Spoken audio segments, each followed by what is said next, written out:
Bonjour à tous, c'est Cogno de l'Atlas. S'il y a bien un match qui devait juste être une formalité, c'est bien les huitièmes de finale de l'OL contre la Juve. On imaginait tous que les Italiens auraient réglé l'histoire au match aller directement. Mais pour finir pour le match retour, non seulement le suspense y reste complètement entier, mais surtout l'OL est dans une situation favorable. Et c'est un scénario qu'on aurait eu du mal à imaginer il y a quelques mois. Et je dis pas ça juste parce qu'ils partent avec un avantage au niveau statistique, parce que pour le coup c'est vrai. Il faut savoir que quand une équipe gagne au match aller 1-0 à domicile, elle a 70% de chance de se qualifier. Mais là c'est pas juste le seul paramètre qu'on va prendre en compte. On peut vraiment dire qu'il y a plusieurs autres choses qui peuvent jouer en faveur des Lyonnais pour ce match retour. Donc je vais vous dire dans cette vidéo pourquoi, au contraire de ce qu'on aurait pu croire, en fin de compte Lyon a toutes ses chances de se qualifier pour les quarts de finale. Donc c'est parti.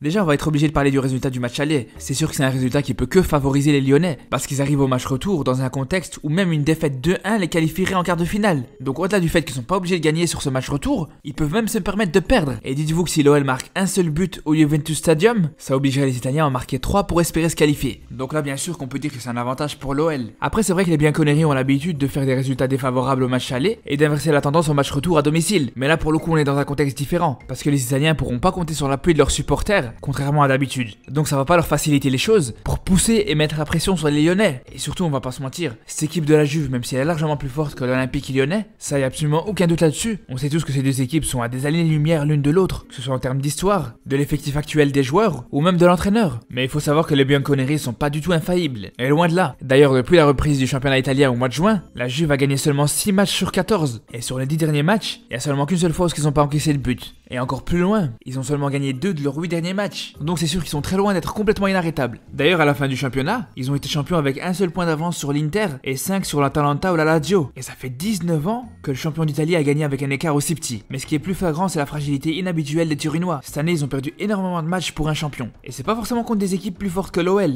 Loin de là. On a par exemple l'Udinese, Cagliari ou l'Hellas Vérone. C'est pour vous dire à quel point la Juve, c'est plus forcément la forteresse infranchissable qu'on a pu connaître les saisons précédentes. Et il y a beaucoup de faiblesses dans cette équipe italienne. Par exemple, le côté droit avec Quadrado ou Danilo, c'est vraiment leur côté faible au niveau défensif. Et l'OL peut vraiment exploiter ça, avec Depay qui pourrait en profiter. Parce que pour le coup, le Néerlandais, c'est vraiment le joker de cette équipe de Lyon. Même s'il n'a pas été transcendant contre le PSG pour son premier match officiel depuis le mois de décembre, mais ça reste quand même le leader technique de cette équipe qui peut faire la différence à tout moment. On l'a vu il y a quelques semaines contre le Celtic Glasgow, avec son très beau but pour sa première titularisation depuis sa rupture des ligaments croisés. Et là où Depay pourra aussi profiter d'une autre faiblesse des Italiens, c'est par rapport à une faiblesse qui est vraiment récurrente chez les Bianconeri. D'ailleurs, je comprends vraiment pas pourquoi c'est quelque chose qui a pas été corrigé depuis tout ce temps. En fait, quand l'adversaire a le ballon et qu'il est sur un côté, il y a souvent une surcharge de ce côté avec 2 joueurs qui viennent essayer d'empêcher le centre et une suroccupation d'une zone réduite dans la surface de réparation. Tous les défenseurs de la surface vont s'occuper de la zone du premier poteau, voire celle du point de penalty, et le deuxième poteau il est complètement délaissé. Et c'est pareil pour l'entrée de la surface. Et vraiment, la Juve s'est souvent mis en danger à cause de ça. On le voit par exemple sur ce but du Genoa, le centre vient du côté droit et t'as toute la défense de la Juve qui est dans la surface, mais ils sont à 5 contre 2 dans la moitié droite et dans la moitié gauche de cette surface de réparation. Le pauvre Quadrado il est tout seul contre 3 joueurs du Genoa. Donc tu peux être sûr qu'avec un centre plus ou moins bien maîtrisé dans cette zone, tu vas directement crucifier la Juve. Et c'est pareil pour l'entrée de la surface. Regardez à quel point Betancourt est loin. S'il y a un ballon qui arrive chez ce joueur du Genoa, il attend de contrôler, de se faire un sandwich et de faire une partie de Clash Royale sur son téléphone avant de pouvoir tirer. Et ça laissera le temps à aucun joueur de la Juve de venir le cadrer pour essayer d'en empêcher. En fait, on dirait que cette Juve de Sarri, elle a une obsession quand la position défensive. C'est les centres. Et dès qu'un ballon est sur le côté, toute la défense sans exception se positionne pour essayer d'empêcher ou de récupérer le centre, comme si c'était la seule manière de marquer. Regardez encore ici contre l'Atalanta.